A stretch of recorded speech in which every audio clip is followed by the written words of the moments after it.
I've drawn a frame around my paper. For you guys, the width of the frame should be 2 inches on each side. Don't put a horizon line in yet.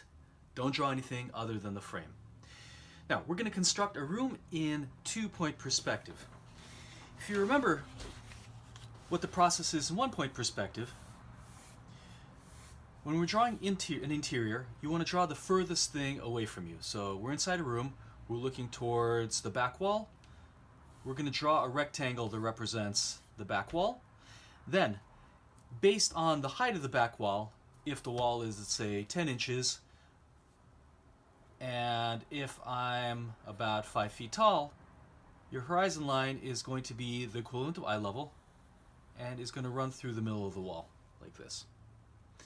So that's 1-point perspective. In 2-point perspective, we're staring into a corner where 2 walls meet. So what does a corner look like?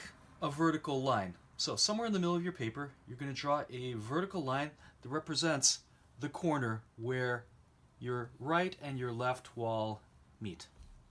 So let's draw a line that looks approximately like this. If we make the line too large, we're not going to have enough room for the ceiling or the floor. So make a line that looks kind of like this. I didn't measure it, you guys estimate it. This represents the bottom of the wall. This represents the top of the wall.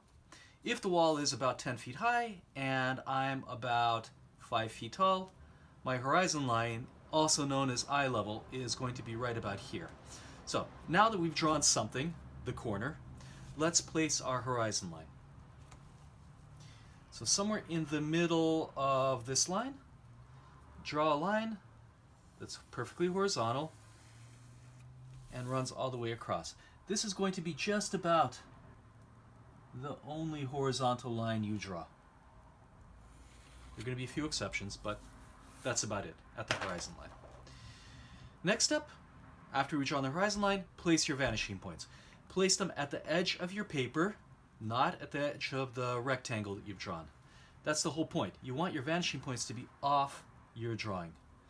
Ideally off the entire paper, but if that's not an option, at the very least, outside of your drawing. All right, we've placed our vanishing points. Now let's start drawing our orthogonal lines that represent the depth in the room, the walls going back. How do we do that? Well, let's draw the left wall first.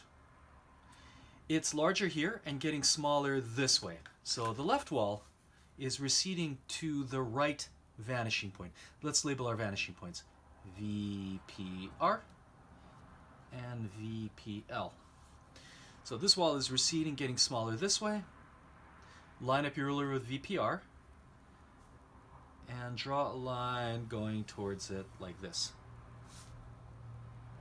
Okay, so this line, let's use some dashes so you guys can see where that line is going. Dot, dot, dot, dot, dot, dot, dot, dot, dot, dot, dot, dot, dot, dot, dot, dot, dot, dot. That line is going to VPR. The top of the wall is also going to VPR.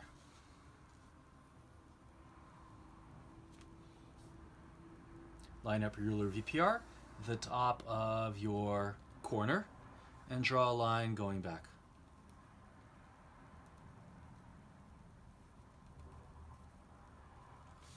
Like that. Let's do the right wall. The right wall gets smaller towards the left vanishing point.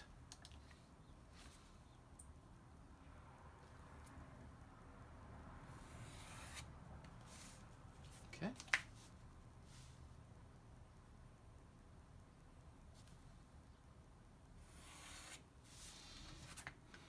Okay, there's a room in 2-point perspective. I'm a little tiny bit misaligned here.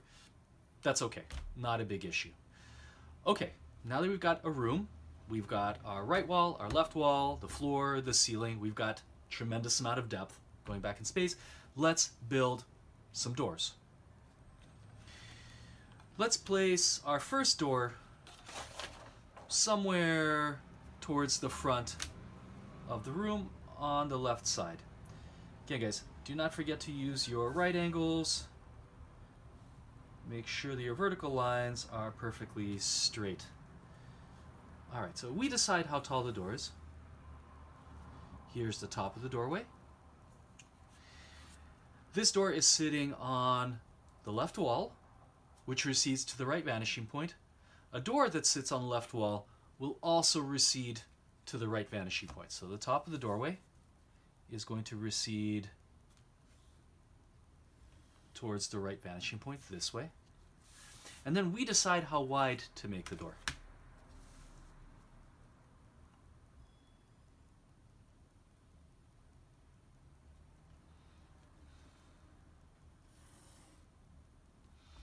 Here's my doorway. Except we have the same problem as we had in one-point perspective. Right now, the doorway has no depth at all. So let's give this doorway some depth. But first, let's turn it into a hallway. How do we do that? Well, in one-point perspective, if you remember, when we drew a door on the back wall, let's go back to one-point perspective, right? When we drew a door on the back wall, here's the vanishing point. The depth in the doorway receded to the same vanishing point as the receding lines of the room, right? In this case, it's a little bit different. This door is on the left wall, which is receding to the right vanishing point. Any depth goes to the left vanishing point. So instead of drawing horizontal lines here, as we would in one-point perspective, now we're going to draw orthogonal lines that recede to the opposite vanishing point. So let's make them recede by a little bit. Actually, since we're building a hallway, make them recede all the way to the front of the doorway here. And now we took a door and turned it into a corridor. Like this. To turn this corridor into a doorway, we need to set the thickness of the wall here. We decide how thick it is. Make sure that's a vertical line, though. Absolutely.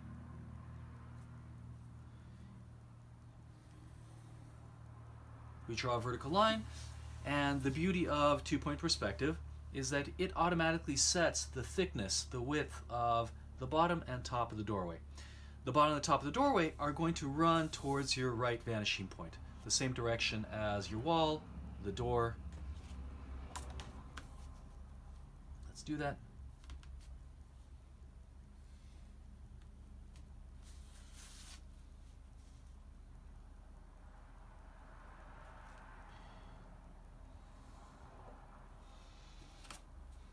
There's your doorway.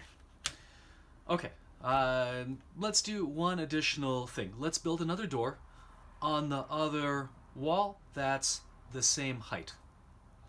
If you remember, in one-point perspective, we used projection in order to figure out the height of the door on an opposite wall.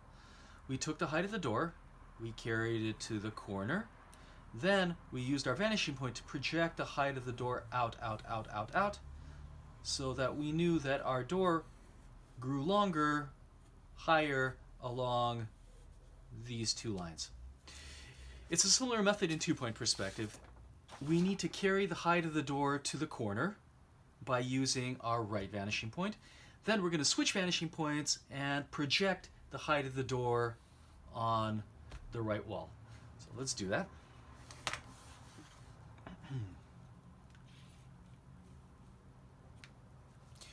Let's get the height of the doorway and extend it to the corner, like this.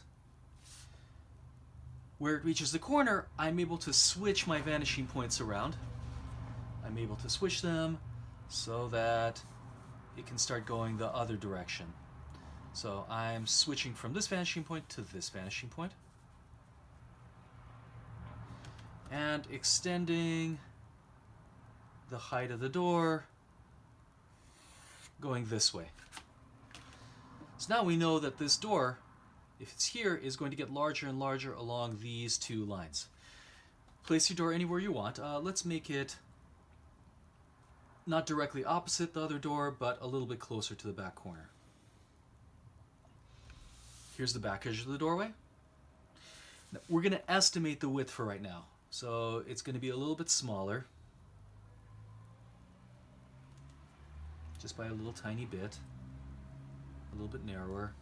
But right now this is a guess. Once again, we have the same issue. Our doorway is flat. Let's build a corridor first. How do we do that? by drawing lines from these two intersections, so the top and the bottom of the doorway here, and extending lines going to VPR.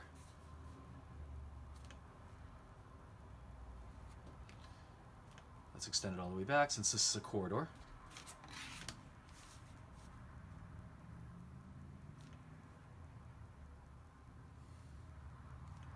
This is also a corridor. Okay, so now we have depth. Now we're going to turn the corridor into a doorway by estimating the width. It's going to be a little bit narrower than this one. Again, right now this is a guessing game. Right now. We can figure it out later. And then it's going to set the bottom and top of the doorway for us automatically. That's what makes perspective so darn awesome. You calculate one thing, and then everything else automatically gets calculated for you like magic.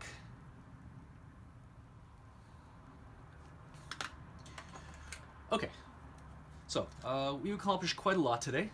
We've got our two doors with depth. We've got room in two-point perspective.